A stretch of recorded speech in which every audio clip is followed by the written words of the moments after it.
দেশের বাইরে থাকার একটা অনেক বড় ভয় হচ্ছে যদি আমরা সাডেনলি আমাদের প্যারেন্টসকে হারিয়ে ফেলি, যদি শেষবারের মতো ওনাদেরকে একবার না দেখতে পারি, যদি এরকম কিছু একটা হয় তাহলে সারা জীবনের জন্য একটা স্কার থেকে যাবে।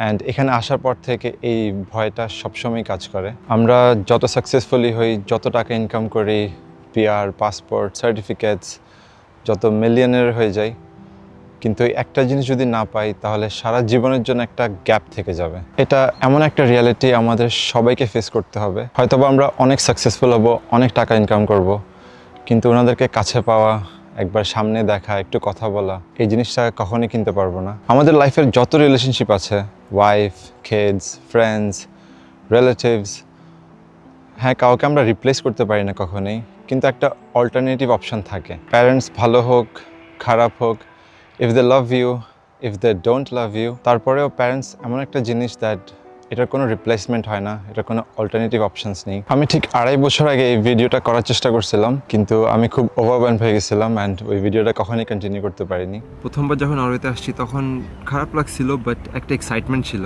নতুন কান্ট্রিতে যাচ্ছি, ড্রিম কান্ট্রিতে যাচ্ছি, সো সব কিছু মিলে মিক্সড ইমোশন ছিল। বাট এবার যখন আসতেছিলাম তখন মনে হচ্ছিল একটু এক্সট্রা খারাপ লাগছে। আমার মতে বাইরে আসার সবচেয়ে বড় নেগেটিভ যেটা, সেটা হচ্ছে you never know if you will see them again. তো এখানে যে আমরা ড্রিম, যে প্ল্যানস, যে অ্যাম্বিশন নিয়ে আসি, ওগুলোতে অনেক বড় একটা ডেন্ট পড়ে যাবে if we don't get to see our parents again. তখন নতুন আসছিলাম, ইমোশনটা খুবই স্ট্রং ছিল। আগে যখন দুবাই ছিলাম, খুব কাছেই, ওয়ার্স্ট কেস সিনারিও অ্যাটলিস্ট জানাজা হইলেও অ্যাটেন্ড করা যাবে। বাট আমরা যারা অনেক দূরে থাকি, ইউরোপ, অস্ট্রেলিয়া, ইউএস, কানাডা, এখান থেকে গিয়ে কিছু করাটাও, একবার দেখাটাও অলমোস্ট ইম্পসিবল। এখানে আসার পর থেকে এই একটা ফিয়ার আমার সাথে কনস্ট্যান্টলি থাকে। এমন একটা এজে চলে আসছে দ্যাট অনেক বড় ভাই, ফ্রেন্ডস, ইভেন অনেক ছোট ভাইয়ের বাবা মা এখন আর নেই। অ্যান্ড সুনার অর লেটার এটা আমাদেরকে ফেস করতে হবে। And I don't know how to prepare for it honestly. And আমি জানি দ্যাট যদি এরকম কিছু একটা হয়, এটা আমাকে সারা জীবনের জন্য ডিস্টার্ব করবে, সারা জীবনের জন্য একটা বার্ডেন হয়ে থেকে যাবে। এটা এমন একটা টপিক দ্যাট এটার কোনো এন্ডিং নেই।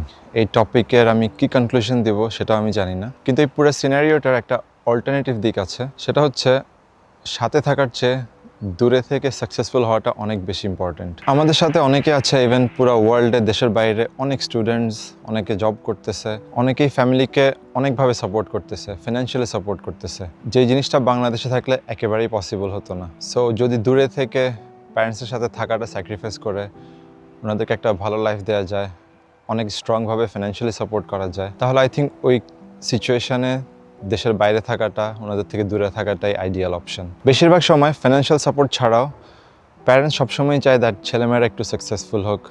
সেটার জন্য যদি তাদেরকে স্যাক্রিফাইসও করতে হয় সাথে থাকা, তাহলে সেটাও করতে রাজি।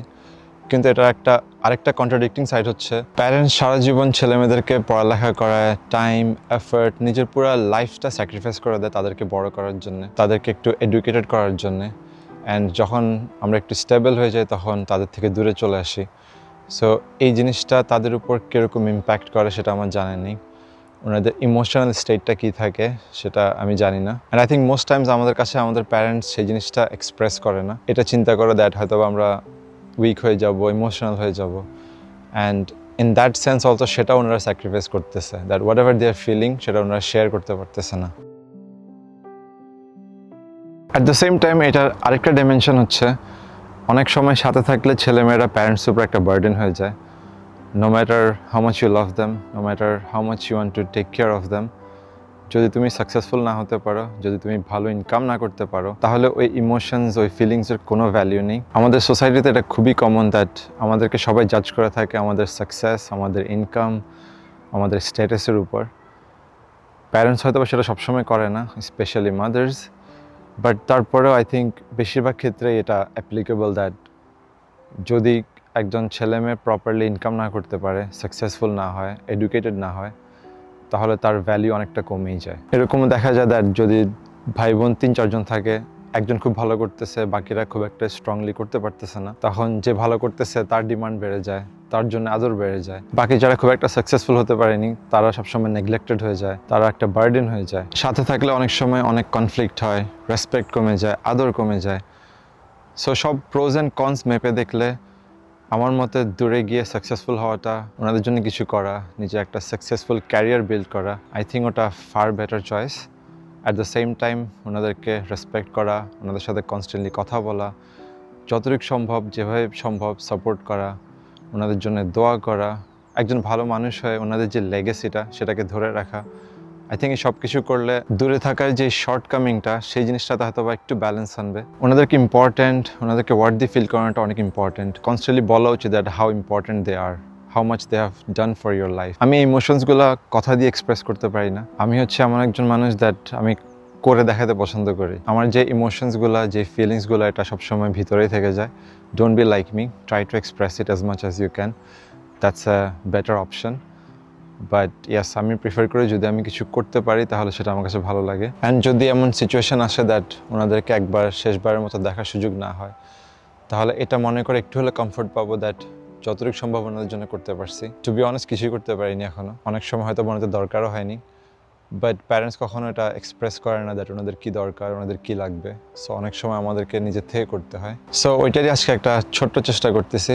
ইনশাল্লাহ আম্মু আসতেছে নরওয়েতে, and I can't tell you how happy I am, how proud I am that এতটুকু ছোট একটা জিনিস করতে পারতেছি। ইনশাল্লাহ চেষ্টা করব ওনাকে যদি এত সুন্দর জায়গাগুলো দেখাতে পারি, একটু টেক কেয়ার করতে পারি, একটু ভালো জিনিস খাওয়াতে পারি, তাহলে হয়তো বা নিজের কাছে একটু ভালো লাগবে। And it's not for her, ওনার জন্য করতেছি না, এটা আমার জন্য করতেছি। লাইফ খুবই কেওটিক, খুব মেসের মধ্যে আছে টু বি অনেস্ট। সো লাইফে একটু ব্যালেন্স আসবে, একটু কমফর্ট আসবে, অ্যান্ড ওটার জন্য আই থিঙ্ক বেস্ট পার্সন হচ্ছে মাই মাদার। খুব ইচ্ছা ছিল আমার গ্র্যাজুয়েশন সেরেমনির সময় আনবো, কিন্তু তখন যে কোনো কারণে হয়নি। তারপর আমি পিক সামারে অ্যাপ্লাই করছিলাম, তখন ভিসা রিজেক্ট হয়েছিল, but I couldn't give up on this.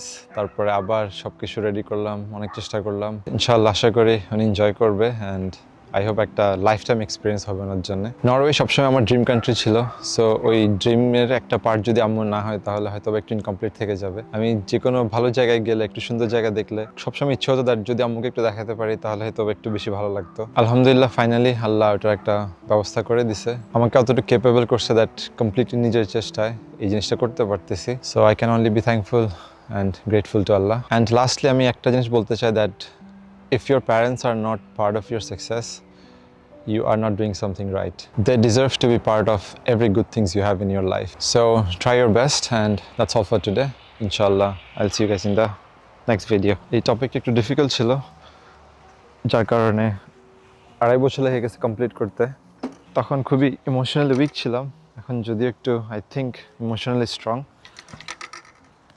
but nothing changes that it's a very difficult reality we have to face, and Allah knows best.